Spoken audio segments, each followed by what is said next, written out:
Primeiramente, Coronel, obrigado pela sua presença aqui nos nossos estúdios. Eu te agradeço, Matheus. É muito importante a gente bater um papo, informar a comunidade, né, sobre os programas que estão sendo feitos, tudo que é desenvolvido para a nossa comunidade através, né, da corporação. Primeiramente, Coronel, falando, né, sobre a estruturação do 11º Batalhão, é um batalhão novo, né, a gente estava conversando em off ainda há pouco, tem questão de 10 anos, mas é um batalhão já muito bem estruturado, né, com o trabalho de vocês. Perfeito. Boa tarde, Matheus. Boa tarde, telespectadores e ouvintes da Rádio Líder. É um prazer enorme estar aqui como comandante do 11º Batalhão de Bombeiros Militar para falar com os senhores, com a comunidade e expor aqui alguns dados, alguns números e um pouco do nosso trabalho. Sim, o Corpo de Bombeiros Militar na região de Joaçaba começou, na verdade, em 1980, especificamente no quartel Derval do Oeste. O prefeito, salvo engano, era o senhor Rudi Nodari, que foi quem trouxe o então pelotão do Corpo de Bombeiros da Polícia Militar para cá, em 1980, então isso já há 45 anos atrás. Mas de lá para cá, o quartel ele foi crescendo, foi expandindo. Então, de uma unidade que era especificamente Derval do Oeste, ele foi ampliando para outras subunidades, Capinzal, Catanduvas, Água Doce, Piratuba e próprio quartel de Joaçaba, que veio ali no final dos anos 90. De lá para cá, o nível do quartel ele passou de pelotão, comando de tenente, para companhia, comando de capitão e majores. E em 2011, estava lhe contando até a história, ele foi criado primeiro por um ato oficial do governador em exercício, deputado estadual, senhor Jorginho Melo, hoje nosso governador do estado. Na época ele era presidente da Assembleia. Ele era presidente da Assembleia Legislativa, ocupou a presidência durante um determinado período e foi naquele período que ele criou, né, efetivou o 26º Batalhão de Polícia Militar e o 11º Batalhão do Corpo de Bombeiros Militar. Só que o batalhão do Corpo de Bombeiros Militar ele foi efetivado mesmo na prática em 2014, final de 2014. Então ele deixou de ser uma companhia e passou a batalhão de bombeiros militar, ganhando maior representatividade, ganhando maior pujança e demonstrando aí a notoriedade, né, e a presença que a região tem a nível de estado. Então nós somos o batalhão do meio oeste catarinense. O próximo batalhão Curitibanos já é ali o limite entre o Planalto Serrano e o meio oeste, tá? E depois temos aí o batalhão de Xanxerê, mais próximo de Chapecó. Então essa é uma breve história, né, da criação do nosso batalhão de bombeiros militar. Coronel, porque tirando Florianópolis na época, isso lá no início dos anos 1900, não existia polícia militar para cá, né? E Derval do Oeste foi a primeira companhia do interior, né? Era Floripa, depois aqui. Mas os bombeiros vieram muito tempo depois, né? E falando sobre essa questão também, o tanto de território que vocês têm que cobrir é bastante, é grande, né? Exatamente. Interessante que se tu falou da Polícia Militar, eu fui descobrir essa questão do grupamento do interior depois que eu vim para cá. Isso em 2019, já durante uma formatura que eu estava ali no 26º Batalhão e foi lido esse resumo histórico do batalhão do 26º, demonstra a importância da região no cenário estadual. O Corpo de Bombeiros Militar ele foi criado em 1926, era então um pelotão da Força Pública, que era o nome que era denominado a Polícia Militar, tá? Então em 26 de setembro de 1926, por isso que ano que vem é o nosso ano do centenário, tá? Já estamos aí com uma série de festividades, de eventos alusivos. Nessa data foi criado o Corpo de Bombeiros da Força Pública, que depois virou o Corpo de Bombeiros da Polícia Militar do Estado de Santa Catarina. Em 13 de junho de 2003, nós tivemos a emancipação da Polícia Militar e de lá para cá a gente foi aumentando nossa capacidade de ampliação de quartéis, de representatividade, inclusive de respaldo político e econômico. Mas realmente a expansão do Corpo de Bombeiros ela não foi só em 2013, ela já iniciou num processo anterior, né? Mas até 1956 só existia o quartel de Florianópolis. Era o único aquartelamento do Corpo de Bombeiros do Estado.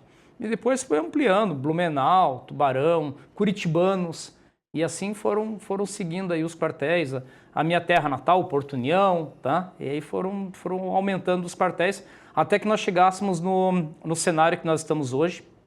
Estamos presentes fisicamente em mais de 150 municípios do território catarinense, considerando que nós somos em 297 municípios. Isso é uma capilaridade muito grande, é a maior capilaridade, proporcionalmente, é óbvio, de Brasil.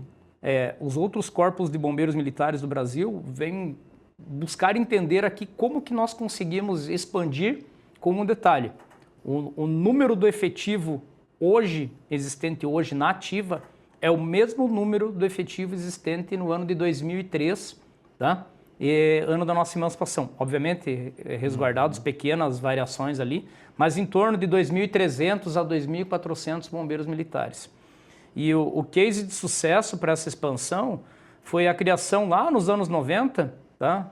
Por volta de 1995, 96, dos bombeiros comunitários, tá? São as pessoas da comunidade que vêm atuar como bombeiros, né, nas suas horas de folga, que é a minha história também de vida. Eu comecei como bombeiro comunitário lá na cidade de Porto União, tá? Ainda jovem, com 19 anos, para depois me tornar soldado da Polícia Militar e depois do Corpo de Bombeiros Militar, e aí fui galgando a carreira aí, tá? Passei num próximo concurso para ser oficial e cá estou como tenente-coronel, com muito orgulho, comandando o 11º Batalhão de Bombeiros Militar. Importância também do seu Rudy Nodari, né, que é uma figura histórica para a nossa região, como prefeito, como comendador do esporte, mas também como presidente, né, dos bombeiros comunitários do estado de Santa Catarina, né? Que representatividade teve o seu Rudy para isso também, né? Perfeito, e parabéns aí por todo esse conhecimento histórico afeto à nossa corporação. Realmente o seu Rudy Nodari, ele foi o primeiro presidente da Federação Catarinense de Bombeiros, que é uma federação que representa os bombeiros comunitários, que são vinculados ao Corpo de Bombeiros Militar. Tem que fazer esse parênteses, porque nós temos os bombeiros voluntários, que são vinculados à BVESC, tá? Fazem um trabalho fantástico, tá? Joinville, Jaraguá do Sul, Caçador, Três Itilhas aqui próximo, tá? Concórdia também. Perfeito, mas eles não têm vinculação administrativa, né, e profissional conosco. E o seu Rudy Nodari, além de ser o primeiro presidente da FECABOM, ele continuou presidente durante muitos anos e até a sua data de falecimento ele era o presidente de honra da FECABOM. Eu tive, ao mesmo tempo, a tristeza, mas também o privilégio de comandar aí as honras fúnebres, tá, para o seu Rudy Nodari, salvo engano, 2020 e 2021. Tá? Inclusive no cemitério. Exatamente, foi prestado as honras fúnebres para ele, em virtude de toda essa história do seu Rudy e junto à corporação, ao Corpo de Bombeiros Militar, aos bombeiros comunitários, só fez um trabalho fantástico e, mais uma vez, demonstra o papel aí da comunidade ervalense e joaçabense no cenário estadual.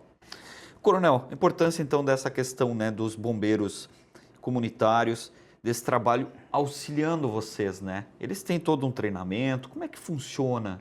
E para quem tiver interesse, como é que pode ser feito? Perfeito. Inclusive, nós estamos com uma turma agora em andamento. Tá? Nós estamos com uma turma de formação de bombeiros comunitários, a gente chama de CBC, Curso de Bombeiro Comunitário. A modalidade de formação e de ingresso, ela mudou muito ao longo dos anos, mas em linhas gerais é feito um processo seletivo. Primeiro tudo, uma divulgação junto à comunidade.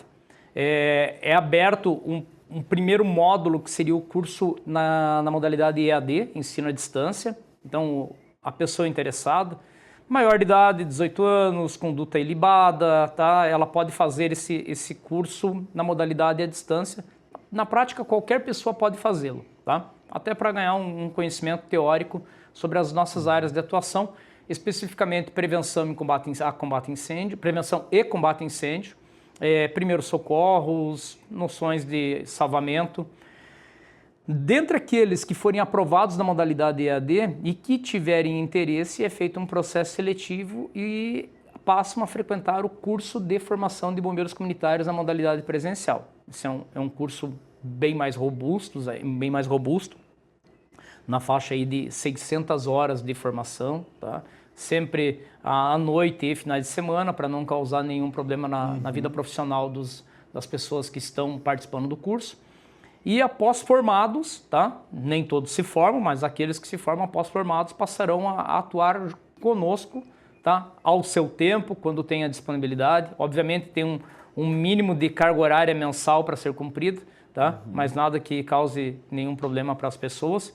E vão atuar conosco aí de forma voluntária, prestando o serviço como bombeiros comunitários. Recebem um fardamento específico, eles têm noções de ordem unida, né, da nossa questão da hierarquia militar, tal, mas principalmente o foco principal e que a formação é muito puxada é no combate a incêndio, tanto estrutural quanto florestal, no resgate veicular e no atendimento pré-hospitalar, além da questão da segurança contra incêndio, da parte prevencionista que também a gente bate muito, para que, mesmo que as pessoas não venham a trabalhar conosco, pelo menos é uma pessoa da comunidade. O Matheus pode ser um bombeiro comunitário formado, tá? E na sua hora de folga aí, presenciando uma ocorrência, ele consiga dar aquele primeiro atendimento, saiba o que fazer, orienta as pessoas que estão próximos sobre o que não fazer. É o mais importante. Exatamente. Infelizmente, aquela situação do acidente com o motociclista, que o pessoal já vai tirando o capacete de qualquer jeito e colocando um paralelepípedo embaixo da cabeça, né? Estou falando o que tem de erro mais crasso, tá? Mas são situações como essa que o próprio bombeiro comunitário acaba nos auxiliando bastante. Coronel, dentro dessa questão também há os bombeiros cedidos, né? São, principalmente, eu acho que aqui para a nossa região, são motoristas, né? Cedidos pelas prefeituras também para auxiliar vocês, né? Perfeito. Essa modalidade nós chamamos de bombeiro civil profissional. O curso deles é o mesmo curso de bombeiro comunitário, tá? São pessoas que são, como bem falou, cedidos pelo Poder Executivo de cada município. Obviamente, nem todos os municípios cedem, tá? Por não ter condições técnicas, operacionais, ou até porque não foram demandados.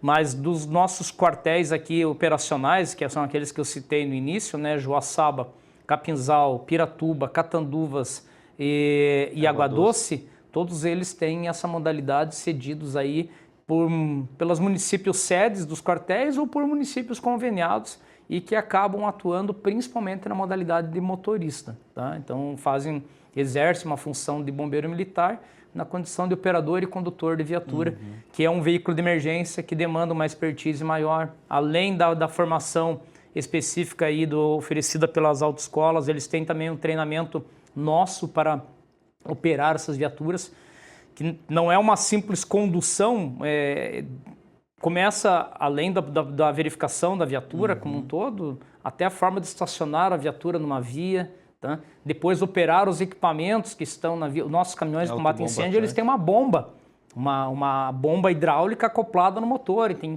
toda uma complexidade nisso, e que o motorista ele tem essa função também. Interessante, e além obviamente, do curso todo de salvamento, tudo isso. E também tem a questão defensiva, direção defensiva, porque hoje o nosso trânsito, ele é complicado, né?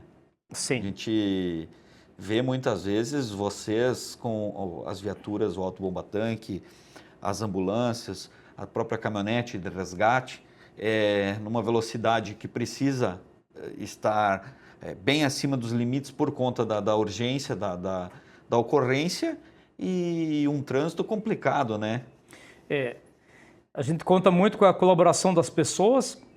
Quanto a isso, melhorou muito nos últimos anos, não pode reclamar. Ainda há aquelas que não nos dão a precedência de passagem, até porque às vezes não escutam, não estão atentos ao trânsito. Mas a gente sofre também muito, e isso é especificamente aqui para a nossa região, para os 3 municípios aqui, né?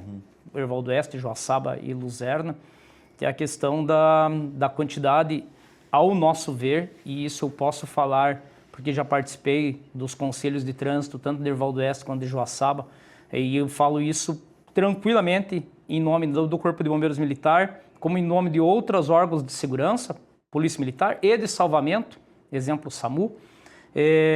Há uma quantidade excessiva de lombadas físicas nas nossas regiões. Eu sei que há um clamor popular por lombada física, mas para nós, principalmente, Corpo de Bombeiros Militar, isso acaba causando um atraso muito grande no atendimento de ocorrências, num primeiro momento, e num segundo momento, um custo de manutenção de viaturas também muito alto. Uma coisa é reduzir um veículo de pequeno porte, numa velocidade compatível com a via, tá? Para passar uma lombada, uma faixa elevada. Outra coisa é eu reduzir um caminhão de combate a incêndio, pesando 15 toneladas, cheio de equipamentos que tem um custo elevado, com gavetas laterais que acabam muitas vezes se abrindo, tá? E você ter que reduzir esse caminhão para transpor esse obstáculo, tá? E daí tem toda a questão de caixa de marcha, de cardan, tá? Feixe de mola, enfim. A questão da ambulância, muitas vezes com uma vítima lá em cima de uma maca, você tem todo e uma velocidade alta para chegar rapidamente na unidade hospitalar, e você tem que enfrentar esse problema. Já foi repassado isso tudo para os chefes do Poder Executivo, eles sabem da situação, tentam amenizar naquilo que eles podem, mas enfim, é uma questão cultural que eu vejo que é muito forte na nossa região aqui e que não é tão forte em outras regiões do estado. Eu não canso de citar o exemplo, tá, do município que meu irmão reside, Jaraguá do Sul, em que na região central da cidade não tem nenhuma lombada física. A velocidade é 60 km por hora, o trânsito flui normalmente e há um regramento. E qual o segredo? Lombada eletrônica, tá? Mas a gente sabe que... E consciência do motorista. E consciência do motorista, perfeito, tá? As duas funções juntas ali, elas acabam inibindo a velocidade. E nos veículos de emergência, isso cria um corredor de circulação fantástico, tá? Para que você tenha uma capacidade de resposta aprimorada. Mas isso vai depender muito da mudança de consciência do povo, até mesmo da consciência dos nossos legisladores aí, do executivo, para que isso também acabe acontecendo. Talvez não em todas as ruas da cidade, mas, por exemplo, se a Caetano Branco já não tivesse tanta lombada física, tá? Criando um corredor de circulação, a Adolfo Zighelli, a Egídio Pozobon, eu já tenho uma facilidade, até porque o nosso atendimento ele é muito expansivo. As guarnições do quartel de Joaçaba, elas atuam na BR-282 e vão até Lacerdópolis, Erval Velho, muitas vezes em apoio aos outros quartéis e vice-versa, né? As guarnições de Catanduvas, de Capinzal também acabam vindo para cá em ocorrências de grande vulto. Gostou desse vídeo? Gostou desse corte? Se inscreva aqui no canal da Líder FM.